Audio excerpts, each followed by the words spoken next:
the brief. And we'll probably wait a little while before I call roll because we got like 13 people in the class.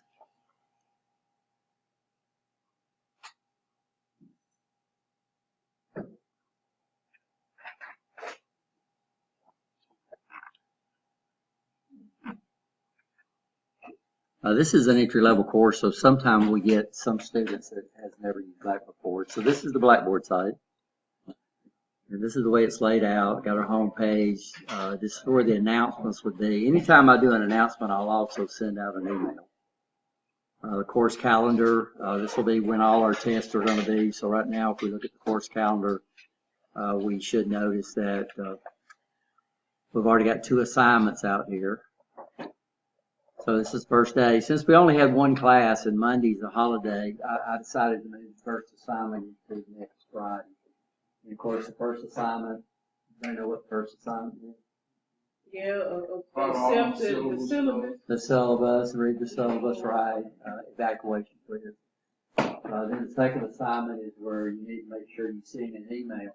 When you send me the email, you need to use the email link over here on the side. So anytime you use email instructor right there, pretty easy to use. You'll just click on that. And why I want y'all to do that is that when it comes into my email, it sorts into a folder for this class. And that way I don't have to go through all my email trying to read all of it. So I know right off the bat you submitted something about this class. Of course, Monday's a holiday. The college closed. And then the online registration for the fall semester starts on the 3rd. Huh? Well, it actually opened up. It's just that they closed down registration once summer gets going so they can clear all the books and all the funding. In fact, you could probably register for fall until Friday. And that's when they call drop ad, and that's when they close down registration completely so they can do all their bookkeeping. So fall registration opened up almost the week after the summer registration opened up. I got a problem. I can't enroll myself in the class. Can you unlock myself? If I'm your advisor, I can. Who's your advisor? You and We can't have 2. It's either me or it started as you.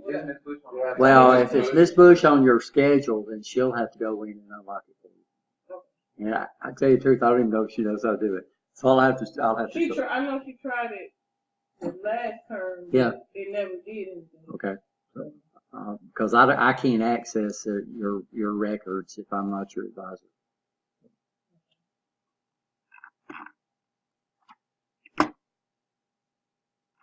Then we have the first week quizzes, and this is where our syllabus brief is at. So everybody's got a copy of the brief, right? Okay. First week quizzes, and what's the first week quizzes? We have to do a quiz on the syllabus. You have to do your syllabus agreement, right? You need to do that early for next Friday. Your syllabus quiz and your syllabus flash. So the brief is part of the syllabus. Everybody understand that? It's just that the college don't want us to give out a syllabus anymore. So our syllabus is about 7 or 8 pages. You multiply that times 3,000 students taking 5 classes. That's a lot of paper. So the college don't want us to give out the syllabus, but we understand you need to go to the bookstore and stuff like that, and you don't have a computer with you. So that's why we came up where we give out the brief. And of course, the brief tells you what books required, what books are required.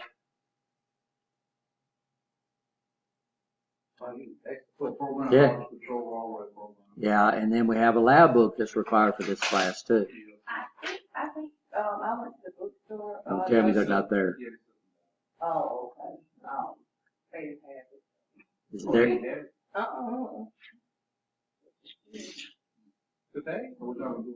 We should be okay. I'll let you just call them. We'll be okay for the first class or so. Until we go to our first lab. Which probably won't be next week. It'll be the week after that. Because we'll play around with number systems and get a little stuff out of the way. But if you take the second PLC class, we actually have 3 PLC classes available. We have what we call Intro to PLCs, which is the one you're in now. And what we do on this is we get up through counters and timers, and we'll talk about that when we get there. And then we have a PLC 2, which is advanced PLCs. This is where we get into more advanced instructions that we can't do with relays. So what we'll talk about, the first part, is everything that we're doing here, we could do with relays. Then we get into things that only computers can do. So one advantage of a program control, what is a program control, by the way?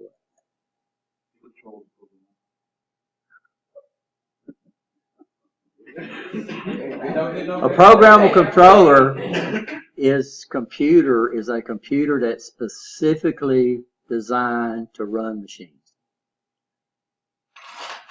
And it programs in languages that people that came up through using all this hardware stuff, this relay logic, that they understand. So when we get into computers, and we'll talk a little bit more, computers only understand one thing, and that's ones and zeros. That's all it knows. That's all it knows. So, and we used to have to program in a language we call machine language, and guys, that is ones and zeros. So if you ever saw, when I first came into this school, they had an IBM 360 downstairs. And if you went down and looked at that thing, it had all these blinking lights like y'all see on these real old movies and a bunch of switches. And when you put a switch up, that would represent a 1. And when you put the switch down, that would represent a 0. And that's the way they had to enter some of the programs. And then they came up with these punch cards. And if you ever saw a punch card, it's just a card that has a bunch of holes in it. And if you had a hole in there, that would be a 1 and that would be a 0. And that's the way we entered programs in these computers. Of course, they realized after a while, computers are real smart. So instead of entering in machine language, they came out with what they call high-level languages, which is what most programs are written in now. So what you do is you write your program in a high-level language, and then you run it through some type of translator that translates it over to what? Machine language. The only language the computer truly understands is machine. So all your programs that you have on your cell phone, all your programs you have in your computer are machine language programs. But very few people write machine language programs anymore because it's ones and zeros. When you say language, you're talking about like strings and enums and stuff like that? What's that? String interpolations and enums and stuff like that? Well, we're talking about languages like COBOL, languages like Pascal, languages like... So what they've done is they've came up with languages where you enter information in English language, and then you run it through a translator. It's just like the Bible. The Bible was not written in English, right? You understand? The Bible was written in what? Greek, right? Y'all understand that? But I can't read that language, right? You understand? So what did they do? They translated it into a language I understand. And we'll look at the different methods of translation. So when we write programs this semester, you're going to be a programmer. That's what you're going to do. Programmers are people that write programs for a computer. But that PLC has no idea the language we're going to write in. So every time we send the program to the PLC, it's going to have to be what? Translated. So the PLC only understands ones and zeros. We'll look at that language. So we're going to use a language called ladder language, which is the predominant language used to program PLCs. But they also have different languages that different people that came up through different disciplines can understand. So if I came up through computer science, I would have no idea what ladder logic was. They use Pascal and C and C++. That's what they program computers in now. Well, they have a language that basically is almost like Pascal that these guys can program PLCs in. We have people that come up through electronics. They understand symbols and digital and all that kind of stuff. We have a language that those people can program in now. We're still going to learn in this class, and we'll show y'all some of the other languages that's available.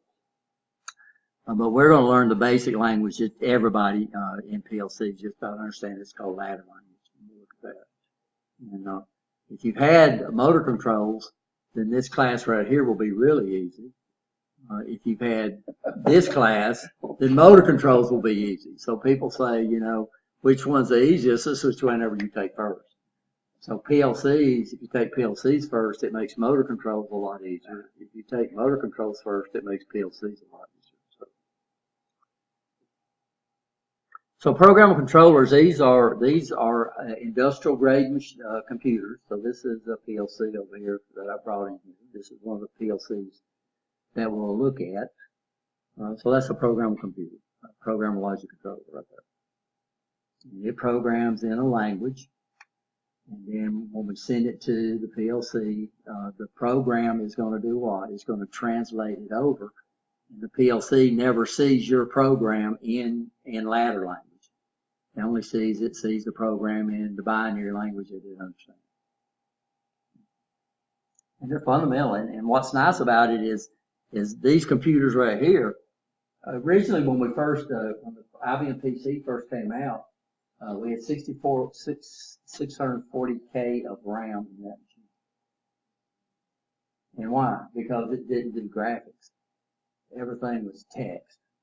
So the original programming languages, and they're still like that, is text. So you have to learn a lot of commands and type them out. You have to literally type them to save them before you ran them through the translator. What happens and why these machines have, but you can only run one program at one time. Now these computers can do what we call multi-processing, which means they can have several applications running at the same time. You even can do that on your cell phone now. Yeah, but your computer, you can actually see multiple programs. On most cell phones, the programs are actually running in the background. But I think it's really neat. And then we went to this graphics stuff right here. So instead of me having to type stuff in, we point at icons and click and touch screens and stuff like that. And displaying graphics, guys, takes a ton of memory just to do this. I think I'm using 1024 by 768 pixels, and I'm using 16-bit color. So that's 1 byte of memory for every pixel. So if you multiply that out, so that would be 8 times 1024 times 768. That's how many bytes of memory this computer would have to have in it just to run the what? The display. Just to run the display. So what's happened is, you know, we went from 640K up to gigabytes now. So now our computer has gigabytes of memory, you know, 8 gigabytes. You can buy 1632 gigabytes worth of memory on your iPhone now. Because of why? Because of the graphics. Frankly, because of the graphics. See, and just the programs to handle the graphics. So we call them GUIs, graphical user interfaces, GUI interfaces. So that's what we're doing. So that PLC, it has the PLC that we're going to be dealing with. It's got basically 100K around memory, about 100K. But it can only run one program at a time. It has absolutely no graphics in it, and it's all ones and zeros. So that's where we come from. So we went from a machine that had 640K of RAM in it, and it had plenty because there was no real graphics. And it could run how many programs at a time? One at a time. And that's what PLCs still do. PLCs can only run one at a time. But we can have multiple PLCs and we can network them together, right? Which is pretty neat. So, just to give you all a little insight, and we'll look in that in a little more. I didn't want to do the quiz. I wanted to bring up the brief.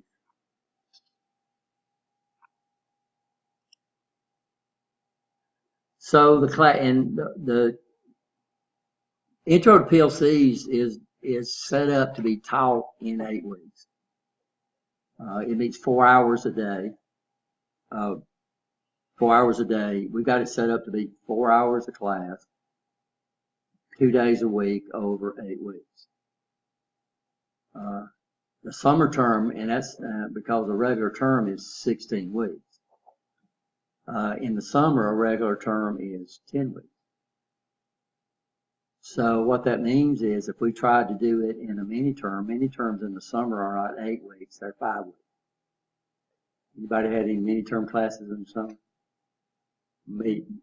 So we would meet, so that means what we would have to do is this class, if we tried to do this in 5 weeks, so we would have to meet like 7 hours of class, 2 days a week. Or we could take the class and figure out how to take it from an 8-week term to a 10-week term. So guess what? We don't do that. So what we do is we teach the class in an 8-week term. So what does that mean? Well, that means you might get out 2 weeks early. But what we do is we usually go to training during this summer term. So we got some NC3 training where we can get certified that comes up in the summer. So what that means is you might have a week off in the summer, right? And then we'll extend it a week. So that's why I couldn't give you the end date, because I don't know exactly what's going to go on with the NC3. But it's going to be 8 weeks. So either you will get out 2 weeks early from it, or you'll get out at the same time, but you'll have breaks within the semester. Does that make sense? Everybody okay? So that's why I don't give you an end date. It just says what? On your brief. 8 weeks. It's going to be an 8-week term. That makes sense? Been there, done that. Yeah. So last year we did MSSC training. If y'all familiar with that. Yeah. So we did MSSC. Oh, y'all do the MSSC? Y'all did the NC3. Yeah. Yeah. Tell you what, they went off for it. No, but what happens here is you don't do work. It's basically 8 weeks. So it's 8 weeks. It's just. But you know what, it wasn't like we got a week off. Yeah, but we went off during the term. Class meets from 8:30 to 12:10 in this room, not in F201. But y'all did get a tour of the mill. Y'all know where the Mill Cup building is now, right? Yeah, I'll make sure that they're a new business. Yeah. So y'all know where building F is now. Yeah.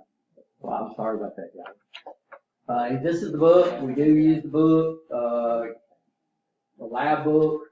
Make sure. Yeah, laboratory book. And like I said, if you do take, I don't know about the guests, some people, but if you do take the advanced PLCs, we get into what relays can't do. Math. So relays can't do math. Relays can't add, but computers can, right? You understand? So there's a lot of instructions that we'll get into in advanced PLCs. We call it PLC2. It's called advanced PLC. If you take that class, you will use the same book and you will use the same lab book. PLC3 is where we get into the Siemens PLC. So what we're doing in these classes is we're teaching the PLCs that are predominant in the United States. The predominant PLC in the United States is Allen Bradley, put out by Rockwell Automation. So the language we'll learn is we're going to use what they call RSLogic 500 in this class. We'll show y'all some demonstrations of the new one. It's called RSLogic 5000. We'll show y'all that. And then, of course, if you take PLC3, then we will deal with the Siemens PLCs. The Siemens PLCs are starting to really. Siemens is a big German company. It's located mainly in Berlin. We got an opportunity to go over there in Nancy, which was pretty neat. But we're getting a lot of German companies moving into our service areas, and a lot of those are using Siemens PLCs. So we do offer that class, which is an interesting class. What we do in that class is we take the Festo line, and we're going to try to go over there today and let y'all look at our manufacturing lines and just get a feel of what a PLC does. We take the Festo line, which is currently running Allen Bradley PLC, so 1500 Allen Bradley 15 MicroLogic 1500s, and we literally convert it over to Siemens PLC. We'll show you all that over there too. So I don't know what, Gas Stump, I don't know what y'all got, how far your guys want y'all to go, but those are available. And even when you graduate, guys, y'all can go back and take that class. We've taught it once. We're the only college in the state that's doing that class. We're developing the class, so.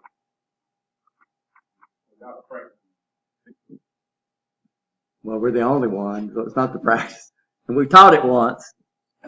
So, here's my contact information. And by the way, guys, I've got my office phone forwarded to my cell phone. So, during registration, we don't usually use phones inside the class. But today I might get some calls where I have to take care of students. Hoyt is not going to be here. I think Hoyt is taking the summer off. So it's not on y'all's syllabus brief. I just didn't upload it. So if you get in contact with me, you can contact Ms. Bush, and that gives you her email address and also her phone. Away from class, I'm away from my office a lot since I've got the responsibility for being the department chair now. But I do have my email coming to my cell phone. So if you need to get in contact with me, the best way to be through my cell phone. I mean, that's a cell phone, my email. Not teaching that class, you know. Which one? AUT 199?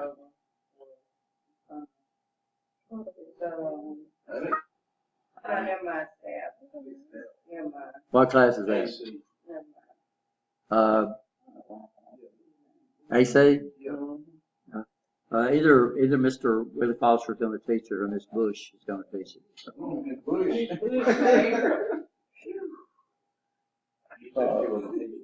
You send it to the regular email to you and it goes to your cell phone. Yeah, well, Right here is your office number.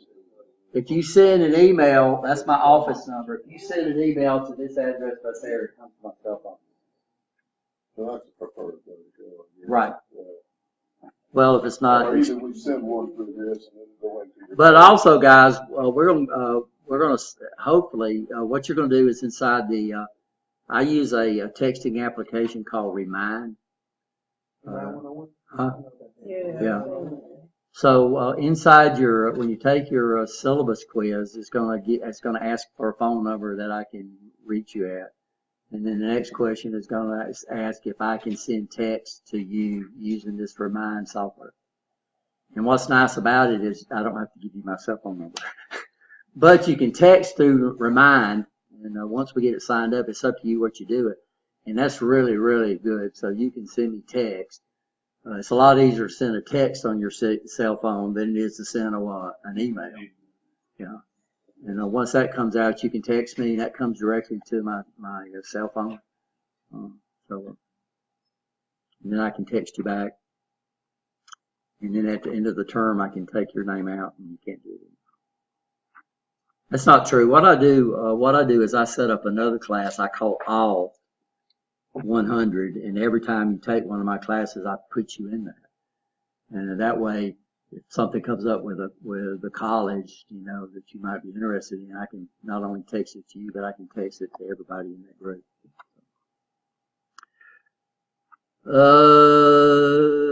Post-it flags. What we're doing is we're dealing with a PLC, and these are generic PLCs. So if you look at this, we got a bunch of switches across the top. And you can see where some of the students have put the posted tags up on that. We have 8 switches across the top, and you're going to use them for all different things. And what makes it so easy on you, if you can do what, is you can label what that switch does. So this is why we want you to do a post-it. So you can label what the switches does, and it also makes it easier for me when I come over to check your program out to see if it's working. If I don't have to say, well, which switch are you using for the stop button? Which switch are you using for the start button? Because why? You got it labeled. So these little post-it flags, not the big post-its. Y'all can look at these if you want to. You can buy them Walmart or any place. They're not very expensive. Digital meters, we probably won't be able to use much in this class. If you want to take anything home, or keep your programs, then you need to make sure you bring in your flash drive. Or if something happens to one of the computers or one of the PLCs and you want to move to another computer, it'd be nice to be able to download your programs and do move to another computer. So it's pretty important. Are we okay on y'all supplies? Okay, of course everybody knows how to log into Blackboard and everybody's okay with their email address, right? So we look at that down here, we got 2 links down here. So anytime you send me information or ask about this class, then you need to use the email instructor link right here. We also have the ability to email anybody in the class. Okay. Through their Lawson State email, like their permanent. So assignments, so we probably already got at least 2 assignments out here. So we already talked about one, and then it comes up. Sometimes Blackboard is so slow.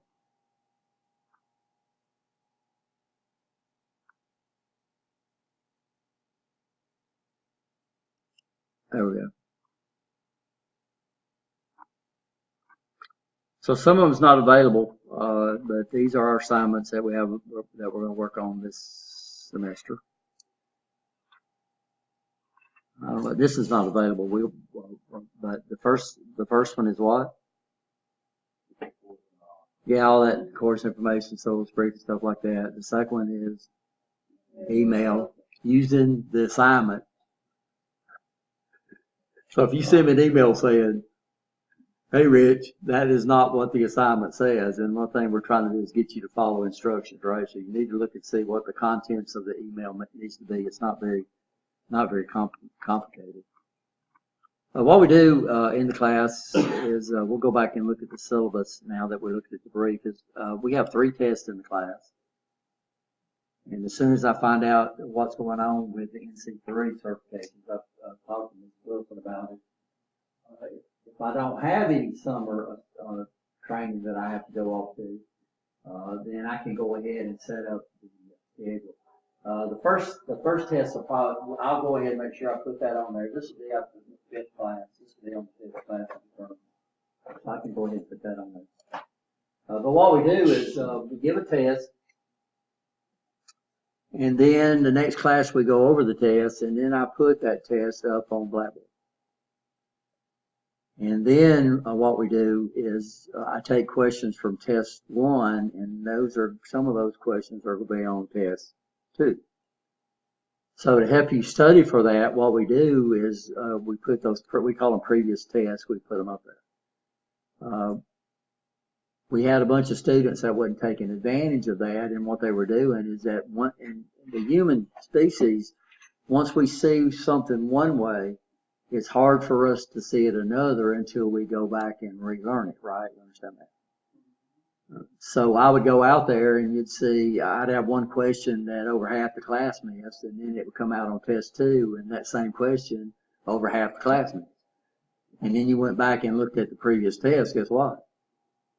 They wasn't taking them. You had one person in the class taking advantage of it. So what we've done is we set up these assignments where before you take test 2, you're going to have to go back and do what? Take the previous test 1. Before you take test 2, right? Before you take test 3, you're going to have to take what? 2. And before you take the final exam, you're going to have to take what? 3. And they're worth 50 points. And you're graded according to what you make on the test. So if you make a 90, then you're going to get 40 points. Right? But how many times can you take the previous one? The whole point of learning is if you go back. Yeah, but how many times can you take? I'm sorry, you can go back and take the what?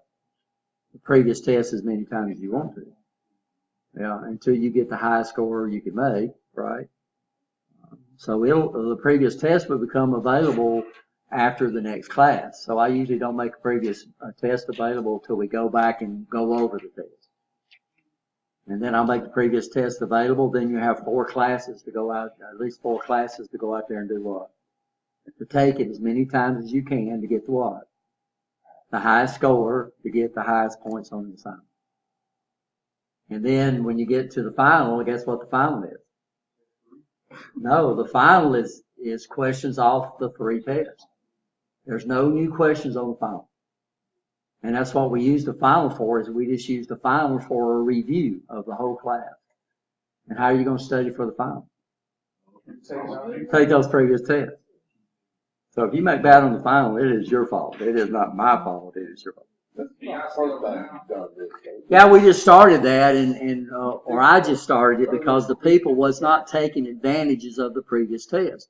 And I would put the same question on 3 tests, and the same person would miss the same question on what? On all of them. And you go back and look, and you'd get somebody that would make 60 on the final exam, and you go back and look at what?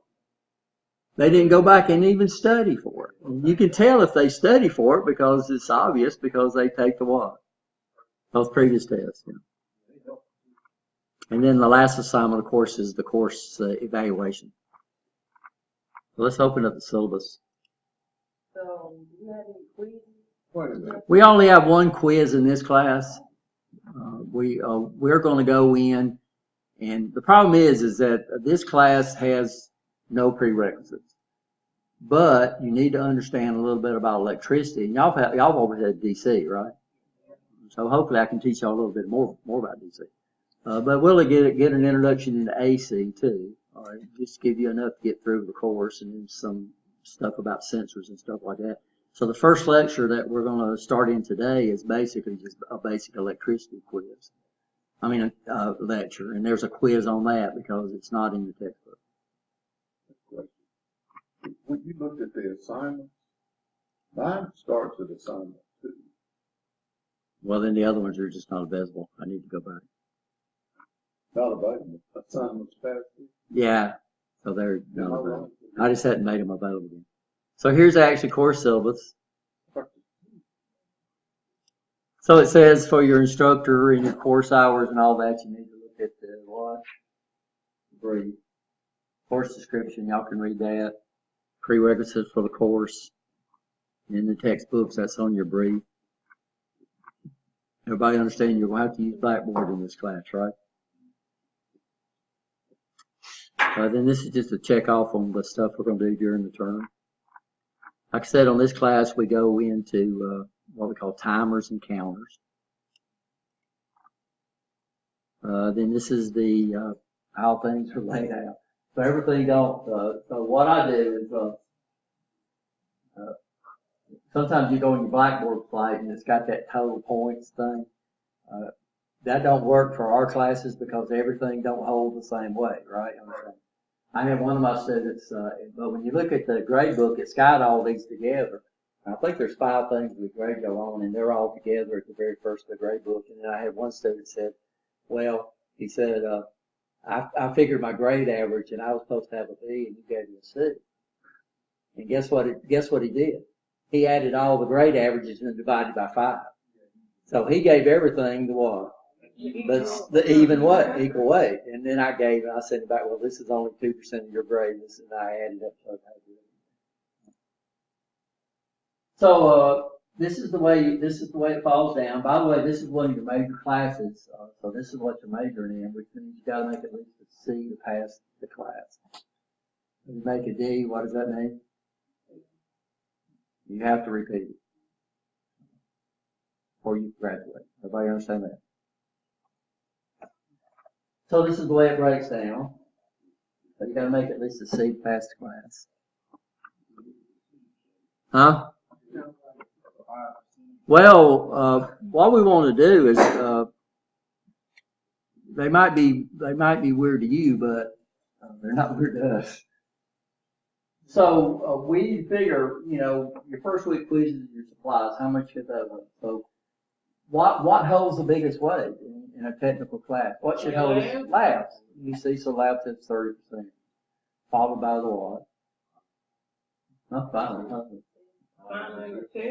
Final and test are equal. That's we usually don't. And then of course, so that's the way it's laid out. Now your test, and that's what we're going to read about now. Most of you are used to this, though.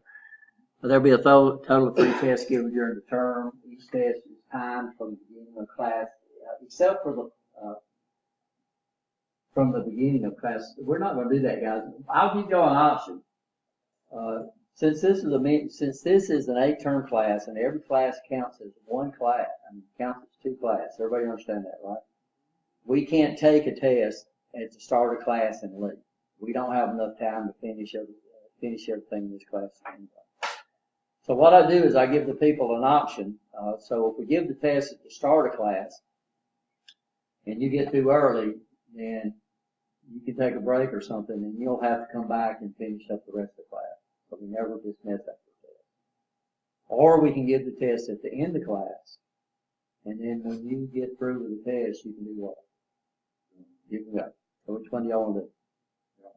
Huh? End of class? End of class?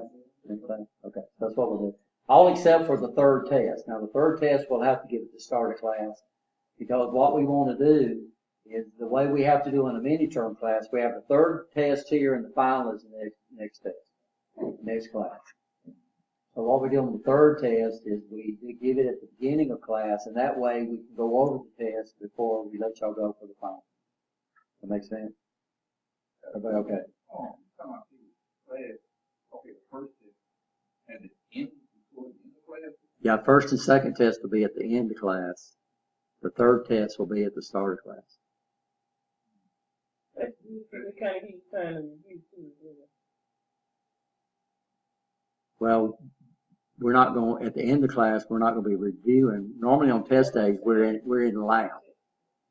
So what we try to do on test days is we don't try to do any lectures unless something happens. And so what we do on test days is we're in lab at the start of class and then we'll take the test at the end of class. The test 3, so we can go over the test since there is no class between test 3 and the final exam. There's no, so that's why you need to make sure you get those previous tests, right? So that means, okay, if I've gone over test 1 and test 2 a few times, then to review for the final, I need to just go back and go over what? Test 3. But we will have opportunities to review tests before the final. Yeah, that's why we have to get to start a class. Pretty quick. Huh? Well, it's computer, check it pretty quick. Yeah, we do it, and when I go over tests, I don't go over all the questions on the test. What I do is I just go over the test, the questions that half the class missed. Because if you missed number 1 and you're the only one in the class that missed number 1, then you can see what you did wrong by going back and look at the previous test, right? You understand? So we just look at the questions that the majority of the class missed. And plus, since we review the test after the next class, we can't give makeup because I can't go over a test that you haven't had taken yet, right? You understand? So we don't have makeups in our mini-term classes. But what do, guys? According to our syllabus, we drop your lowest test score. So I've had people pass the test. They couldn't make an A, but I've had people pass the test and they missing 2. The only thing that we can really make up is if you're in like the reserves or in summer and you have to go off summer camp. Then we can give you an I in the course and we can let you make up the work while you're off there. In fact, we had one student that actually took tests while he was over in Kuwait. We had a proctor. His sergeant was his proctor. We let him actually take the test over there, over in Kuwait. That's pretty big. Well, we didn't just let him take it, but since it was proctored, and the sergeant was there all the time. Joe Bear Preston. Class assignments consist of online chapter quizzes. We've only got one chapter quiz in this class, and that's on basic electricity. We do have some worksheets that we'll look at when we get into going between numbering systems. So first of all, guys, we're going to have to learn other numbering systems besides the decimal numbering system. Computers have no idea what decimal is. PLCs have no idea what decimal is. So we're going to have to learn a numbering system they call binary. I'll put binary. Yeah. 0 1s, yeah, 0 1. So quick question, there's only 3 labs in total, right? No. About 10. Yeah, there's at least 10. I have to go back and look. Why is black? Well, you're required to buy a lab book. Some of the labs up there might not be. These are the labs that are not in your lab book. Makes sense. So you're required to buy a lab book. So I cannot legally put the lab book up on Blackboard. So there's probably, I think, a lot more than, there might be 14 labs. I have to go back and look. Hopefully that's good. Huh? Hopefully they have that. Yeah, I have to go back and I'm gonna have to call and ask them what's going on. And see when they're coming in. Like I said, we won't need the lab book probably until the 3rd week, because next week's a short week anyway, right?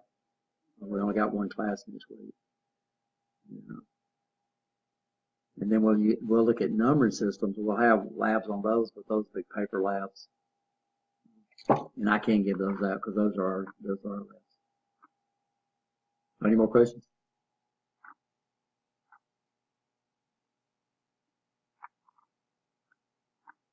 So assignments, due dates are on Blackboard. First week quizzes, y'all okay on that, right?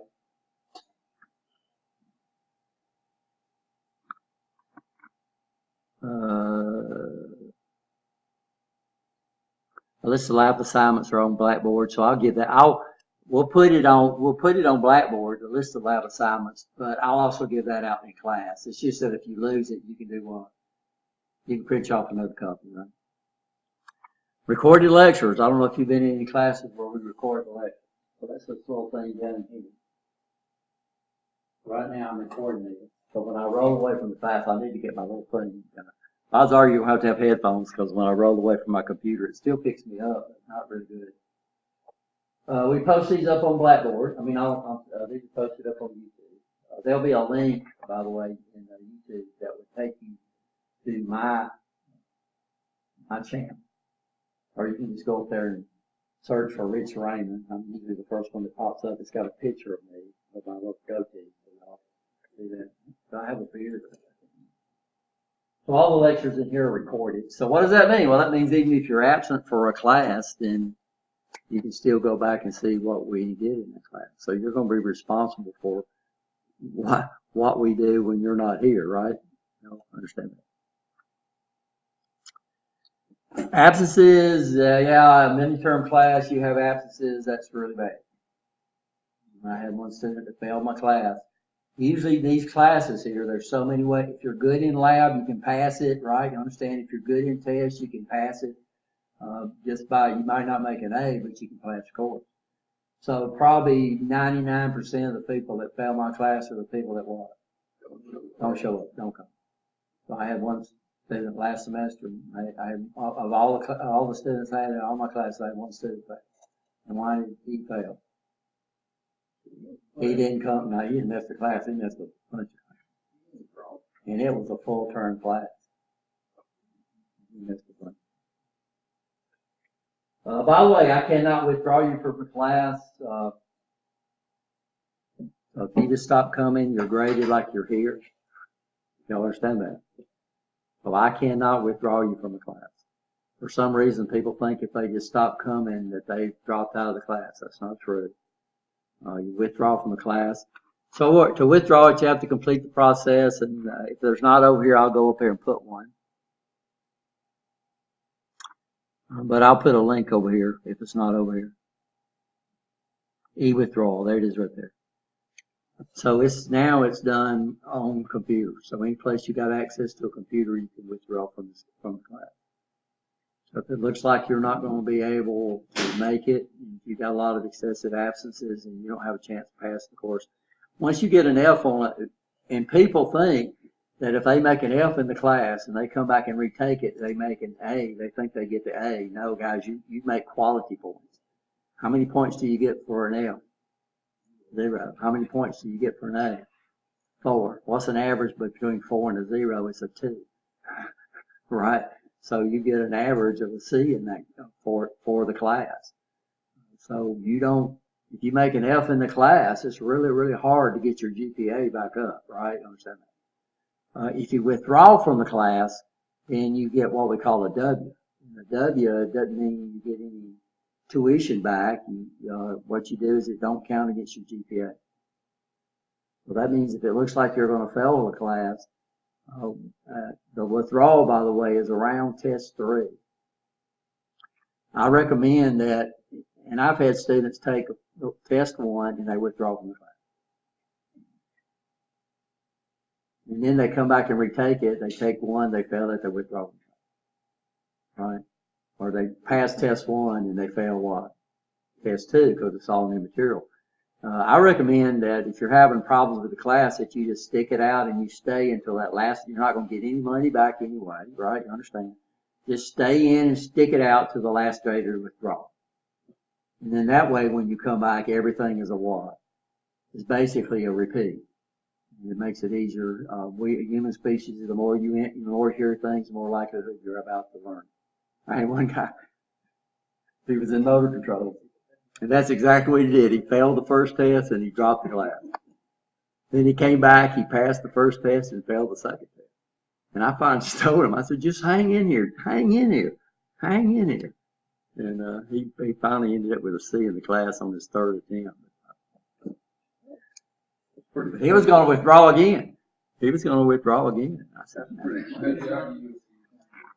it is. That's a true story. So I'm not making this up. So there's e-withdrawal. So you don't even have to know the address anymore. You just click on that. In the course evaluation, you just click on that. So you don't have to use that link that they send out on email. There's actually a link on your Blackboard site. So everybody knows how to withdraw, right? So if you just stop coming, why will you end up in the class? You'll end up with them. That's exactly right. Because you are going to be graded like you're here. So every lab you don't turn in, you're going to get a 0 in. Every test you don't make, you'll get a 0 in, and you'll end up failing the class. The only way we give an I is if something happens during the last week and you can't make the final exam. We'll usually give you an I because you've gone through the whole class and something happens. And we'll give you an I in the class, which gives you 3 weeks into the next semester to make that up. Class starts on time. Since y'all know where the room's at, y'all probably get here on time now, right? And we start up, guys, right on time. I'm under the impression if you ever get here and that my car's not already here, something's wrong, right?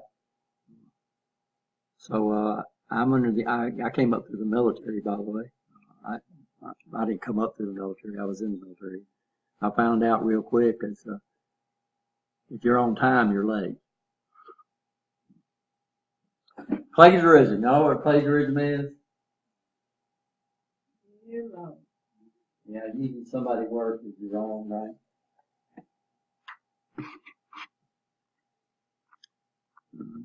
So cheating, professional decorum. This is new on the syllabus. Texting and unauthorized use of the internet, sleeping or reclining. I don't like people sleeping in my class. I'll tell you to stand up. I found out people can't sleep standing up unless you lean against the wall. Cows can. One of the places I lived at, we had a big farm across there and you had cows. We used to go to a cow tipping. You ever seen that? Cows that go to sleep and they'll be standing up and you go over and hit them and they'll just go. Unnecessary classroom, eating and drinking. We don't, I don't mind you drinking in the class, but we don't eat in my classes. Okay. You ain't here too long, I snack on something now. Come on, We'll give you a break. We'll give y'all a 10-minute break every. You have me when I wake up. You know what would happen if you were in here snacking down and Dr. Crawford came in here? I asked her if she wants something. No, you wouldn't ask Dr. Crawford that. Anybody ever met Dr. Crawford? I think I seen that lady. Yeah. He's pretty cool until you break the road. We absolutely no eating or drinking down in the lab. We're going to be dealing with computers. We're going to be dealing with PLCs. And if you spill something in there, Wearing inappropriate clothing, sunglasses, hats, or earphones in class. Okay. This class,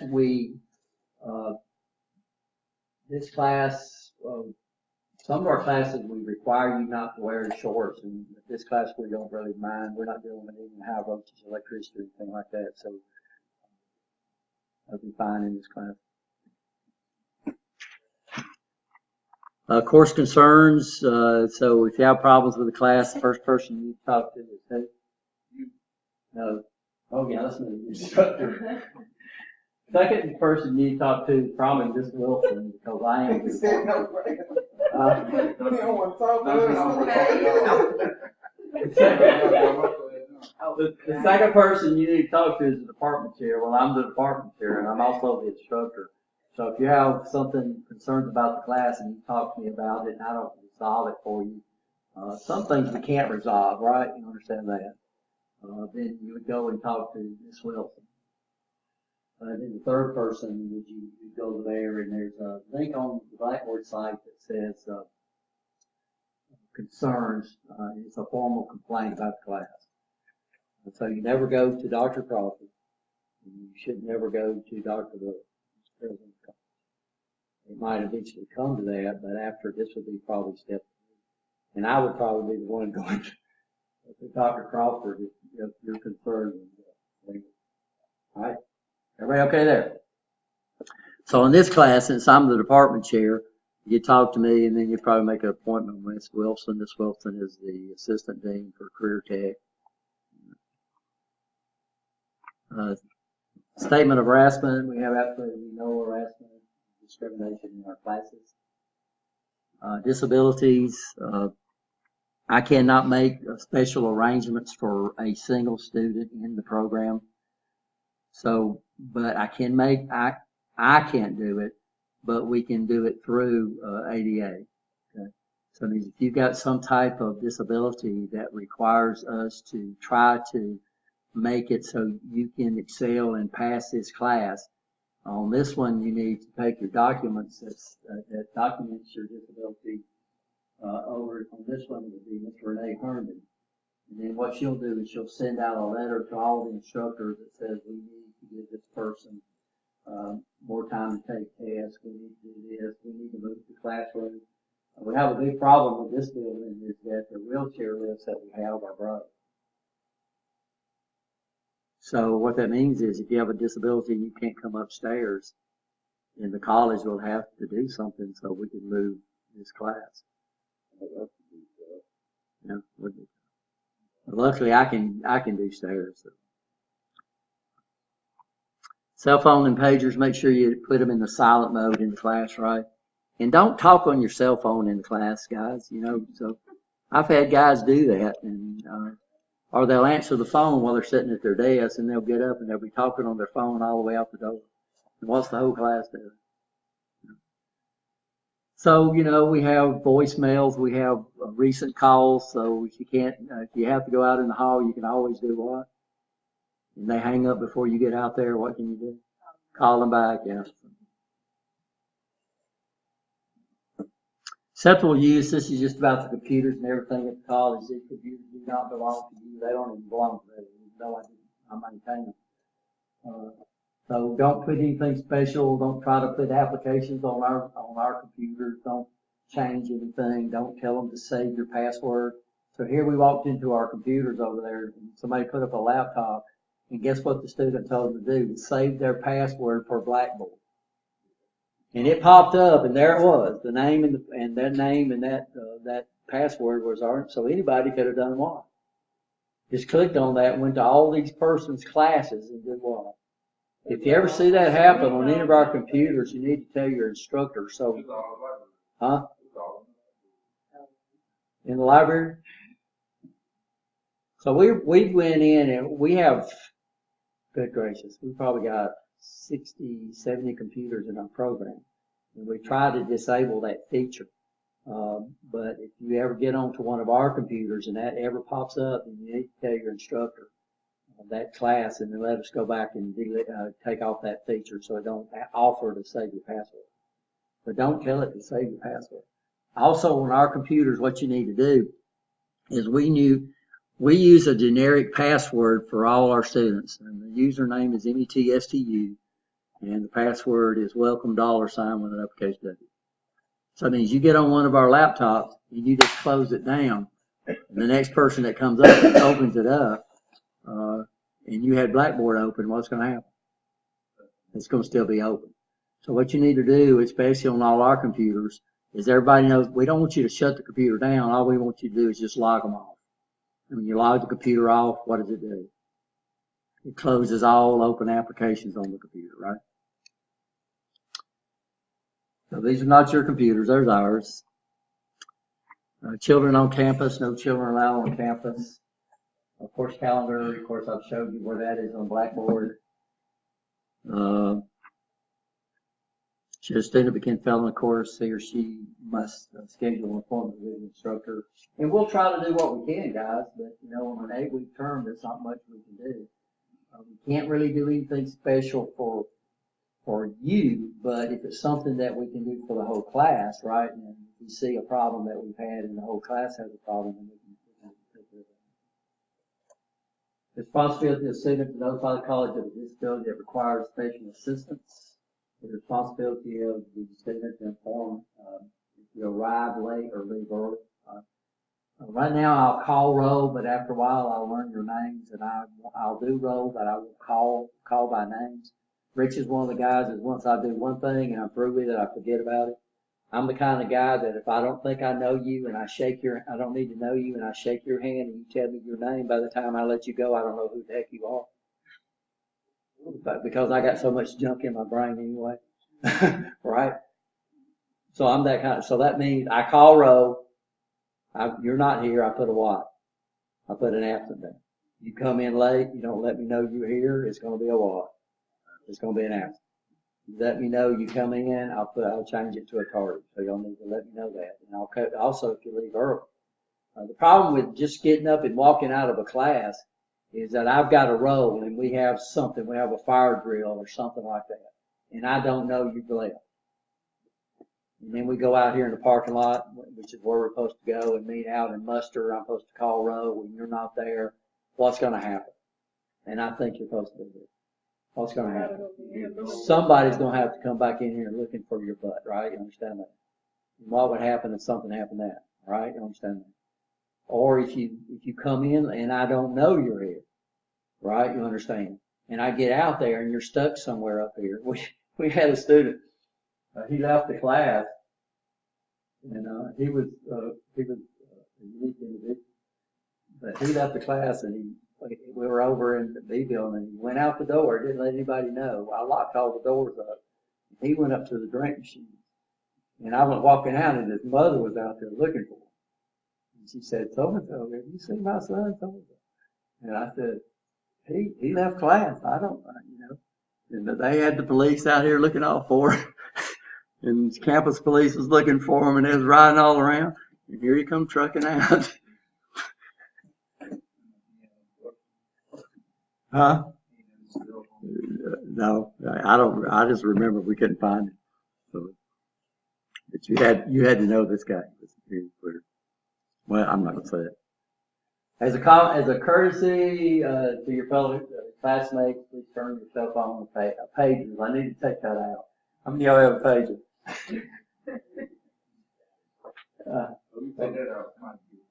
Yeah, somebody get a pager. I guess I'll leave it in there. Yeah. If somebody will do that, just I don't know. Can you even get a pager anymore?